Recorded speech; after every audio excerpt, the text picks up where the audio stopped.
Benjamin Bugsy Siegel.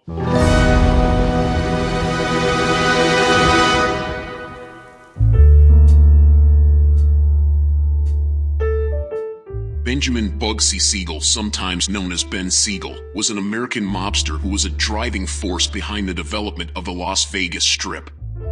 Siegel was influential within the Jewish mob, along with his childhood friend and fellow gangster Meyer Lansky, and he also held significant influence within the Italian-American Mafia and the largely Italian-Jewish National Crime Syndicate. Described as handsome and charismatic, he became one of the first front-page celebrity gangsters.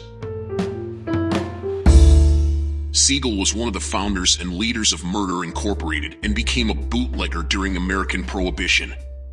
The 21st Amendment was passed in 1933 repealing Prohibition, and he turned to gambling.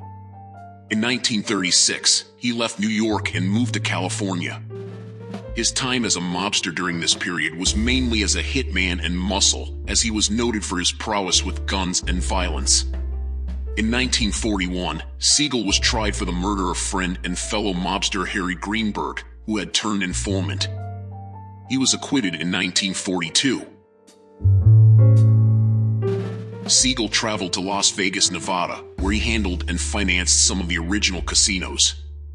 He assisted developer William Wilkerson's Flamingo Hotel after Wilkerson ran out of funds. Siegel assumed control of the project and managed the final stages of construction. The Flamingo opened on December 26, 1946 in a driving rainstorm, resulting in a poor reception and technical difficulties, and it soon closed. It reopened in March 1947 with a finished hotel, but by then his mob partners were convinced that an estimated $1 million of the construction budget overrun had been skimmed by Siegel's girlfriend Virginia Hill or by both of them. On June 20th, 1947, Siegel was shot dead by a sniper through the window of Hill's Linden Drive mansion in Beverly Hills, California. Born on February 28, 1906, in the Williamsburg neighborhood of Brooklyn, New York City, Benjamin Siegel was the second of 5 children in a struggling Ashkenazi Jewish family that had immigrated to the U.S. from the Galicia region of what was then Austria-Hungary. His parents, Jenny Riakenthal and Max Siegel, toiled tirelessly for meager wages. Siegel, growing up in poverty, left school early and became involved with a gang on Lafayette Street in Manhattan's Lower East Side. During his youth, Siegel engaged in various criminal activities, primarily thefts, until he crossed paths with Mo Sedway. Together, they established a protection racket, coercing pushcart owners to pay them $1 under the threat of setting fire to their merchandise. This marked the beginning of Siegel's criminal career, leading to an extensive criminal record that spanned from his teenage years and included offenses such as armed robbery, rape, and murder. In his teenage years, Siegel formed a close friendship with Meyer Lansky, whose sharp intellect played a key role in establishing a small mob engaged in activities such as gambling and car theft. Lansky, having previously crossed paths with Charles Lucky Luciano, recognized the need for the Jewish youth in their Brooklyn neighborhood to organize similarly to the Italian and Irish communities. Siegel was the first recruit for this gang. Siegel's criminal involvement extended to bootlegging in several major East Coast cities, and he served as the mob's hitman, working for other crime families at Lansky's behest. Together, they founded the Bugs and Meyer mob, handling hits for various bootlegging gangs in New York and New Jersey nearly a decade before the formation of Murder Incorporated. The gang's activities included hijacking rival liquor cargoes and eliminating rival gangland figures. Notably, Siegel's fearlessness in the face of danger earned him respect among his peers, as recalled by mob member Joseph Doc Stocker. A childhood friend of Al Capone, Siegel sheltered Capone when there was a warrant for his arrest on a murder charge. Siegel's involvement in the drug trade began during his youth, and by the age of 21, he had amassed significant wealth. He flaunted his prosperity by acquiring an apartment at the Waldorf Astoria Hotel and a Tudor home in Scarsdale, New York. Siegel's extravagant lifestyle included flashy clothing and active participation in the vibrant nightlife of New York City. In 1929, Lansky and Siegel, representing the Bugs and Meyer mob, attended the Atlantic City Conference from May 13th to 16th. Hosted by Luciano and former Chicago South Side gang leader Johnny Torrio at the Ritz-Carlton Hotel in Atlantic City, New Jersey, the conference focused on the future of organized crime and the structure of mafia crime families. Siegel emphasized a unity between different ethnic groups, stating, "The Yids and the Dagos will no longer fight each other." On January 28, 1929, Siegel tied the knot with Esta Krakauer, his childhood sweetheart. The couple welcomed two daughters, Millicent Siegel, later Millicent Rosen, and Barbara Siegel, later Barbara Saberstein. Despite his reputation as a womanizer, the marriage eventually came to an end in 1946. Following their separation, his wife relocated with their teenage daughters to New York. By the late 1920s, Lansky and Siegel formed connections with Luciano and Frank Costello, future leaders of the Genovese crime family. Siegel, Albert Anastasia, Vito Genovese, and Joe Adonis were purportedly the four gunmen who carried out the killing of New York mob boss Joe Masuria on Luciano's orders on April 15, 1931, effectively concluding the Castellamarese War.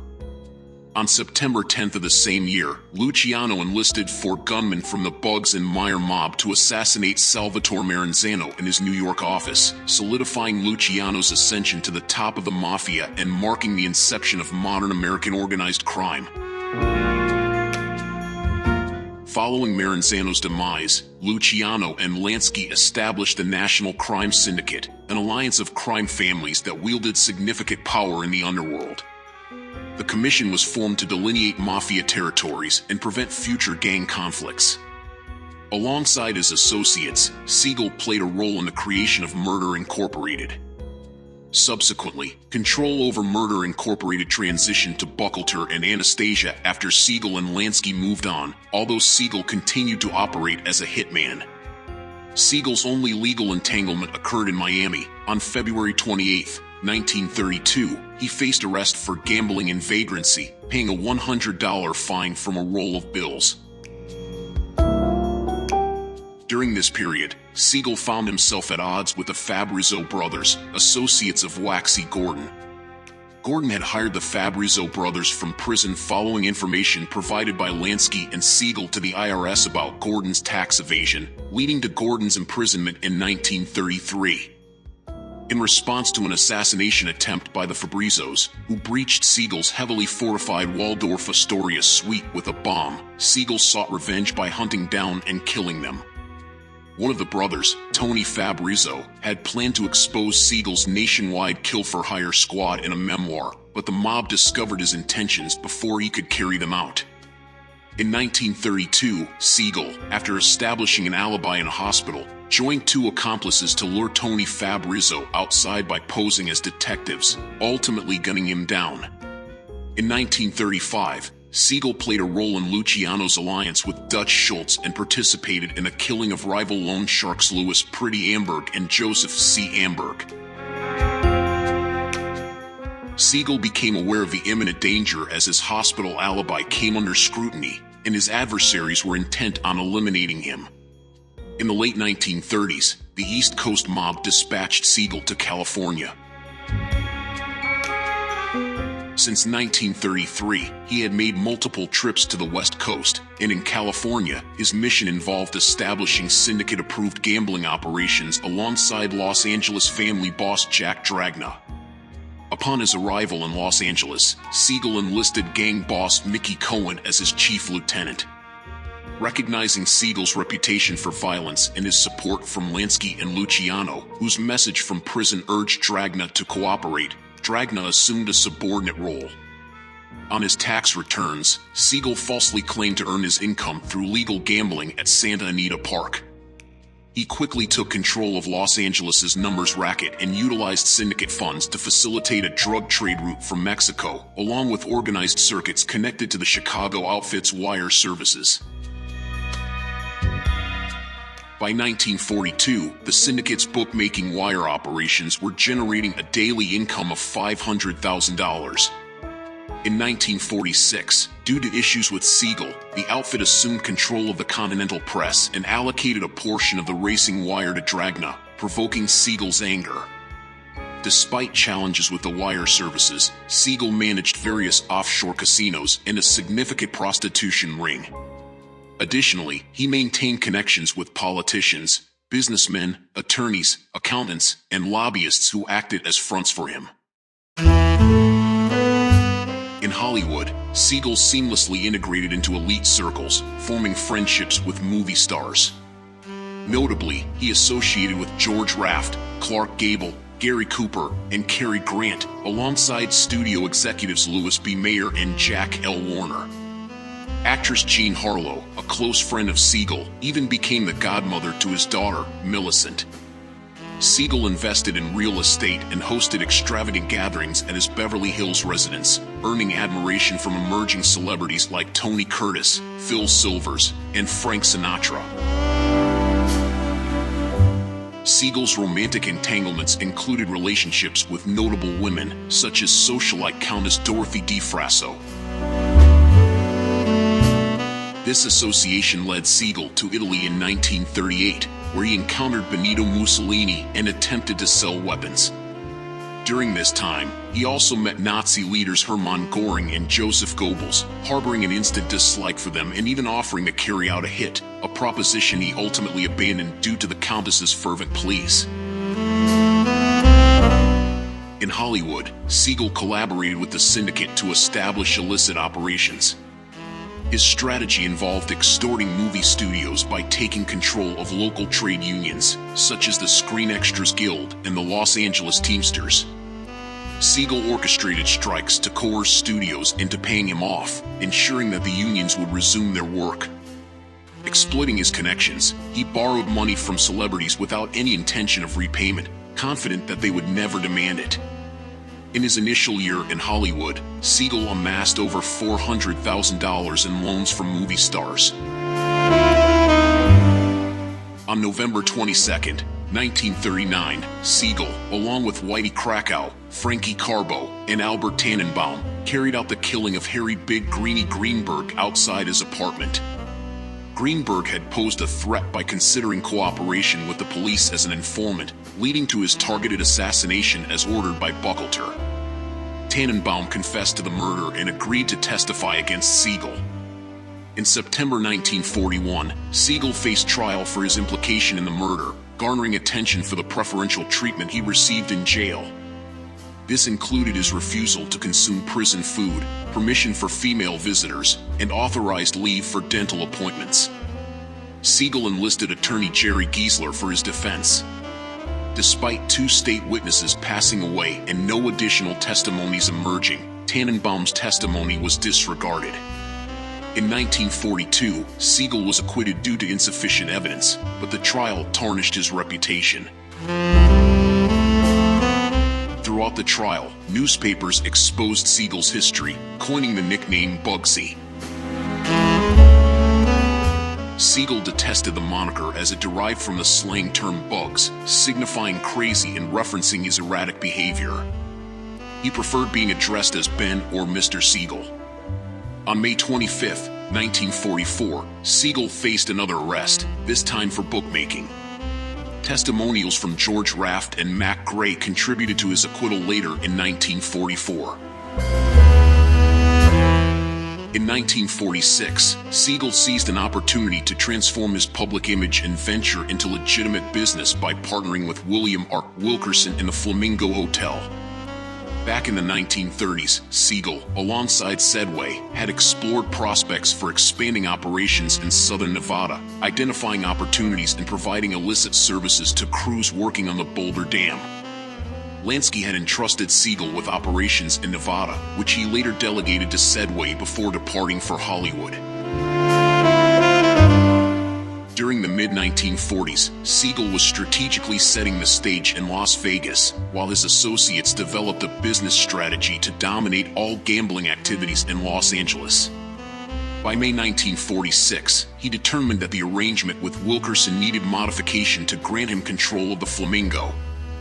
With the Flamingo, Siegel aimed to provide top-notch gambling, premium liquor and cuisine, and high-profile entertainers at reasonable prices. He envisioned attracting thousands of vacationers willing to gamble $50 or $100, as well as catering to high rollers. Wilkerson eventually succumbed to the pressure and sold all stakes in the Flamingo under the threat of death, prompting him to go into hiding in Paris for a period. Following this development, the Flamingo came under syndicate management. Siegel embarked on an extravagant spending spree, insisting on acquiring the most luxurious building that money could secure during a time of post-war shortages. As costs skyrocketed, Siegel's checks began bouncing, and by October 1946, the expenses for the Flamingo had exceeded $4 million. By 1947, the costs had surpassed $6 million, equivalent to $69 million in 2022. As November approached its end, the construction was nearing completion. Later accounts from local observers suggested that Siegel's extravagant displays of wealth and self-assuredness set a precedent for subsequent generations of notable casino moguls. His notorious violent reputation further complicated matters. Siegel once boldly claimed to have personally taken lives, prompting a panicked reaction from head contractor Del Webb. However, Siegel reassured Webb, saying, "Del, don't worry, we only kill each other." Despite this intimidating facade, some associates depicted Siegel differently. They saw him as an intense personality with a charitable side, highlighted by his contributions to the Damon Runyon Cancer Fund. Lou Weiner Jr., Siegel's Las Vegas attorney, described him as very well liked and noted that he was good to people. Issues with the outfit's wire service had been resolved in Nevada and Arizona, but Siegel declined to report business in California. He informed his associates that he was independently managing the California syndicate and would repay the loans on his own timeline.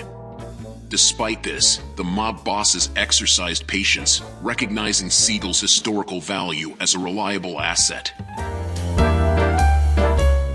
The Flamingo officially debuted on December 26, 1946, with only the casino, lounge, theater, and restaurant completed.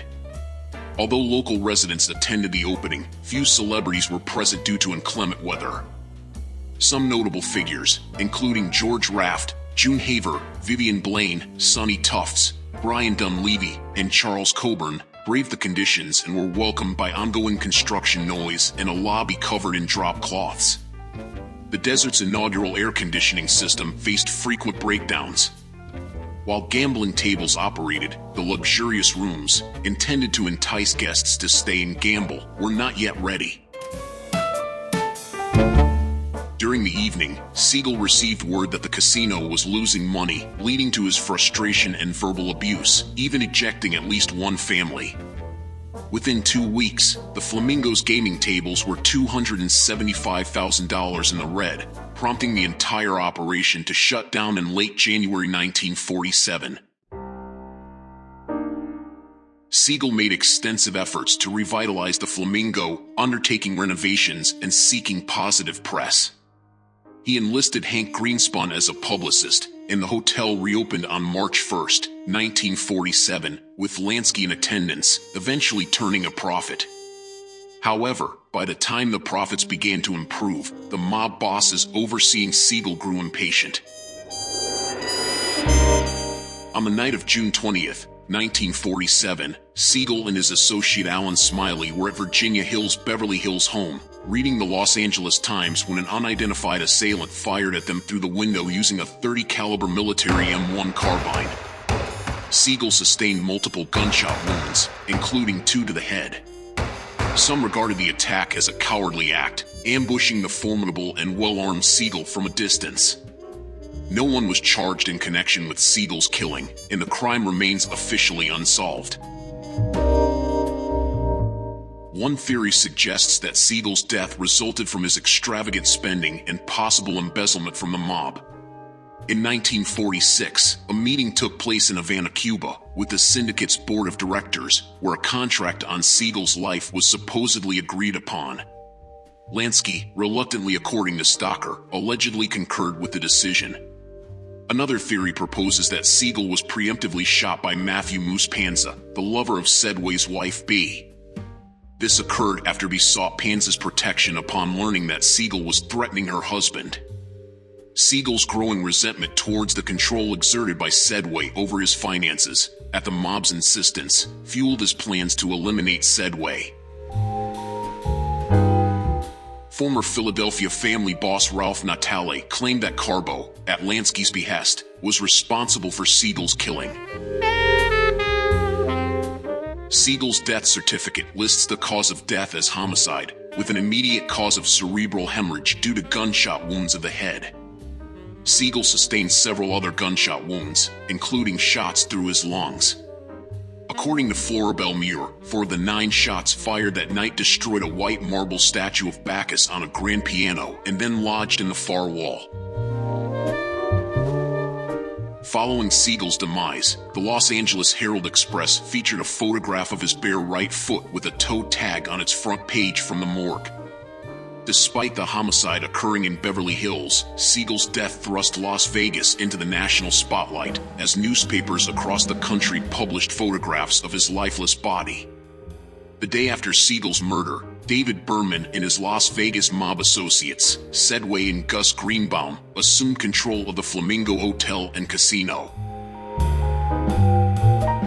In the Białystok Synagogue situated on New York's Lower East Side, Siegel is commemorated with a yahrzeit, a remembrance plaque, noting his death date for mourners to recite Kaddish on the anniversary. Positioned beneath Max Siegel's plaque, who passed away merely 2 months before his son, Siegel's memorial holds a place of remembrance. Additionally, at the Flamingo Las Vegas property, located between the pool and a wedding chapel, there stands a memorial plaque dedicated to Siegel. Siegel's legacy lives on in the infamous stories of his criminal exploits, the development of the Las Vegas Strip, and the enduring mystique of his persona. Memorials at the Białystok Synagogue and the Flamingo Las Vegas serve as poignant reminders of a complex and controversial figure whose life continues to captivate the imagination of those fascinated by the darker side of American history.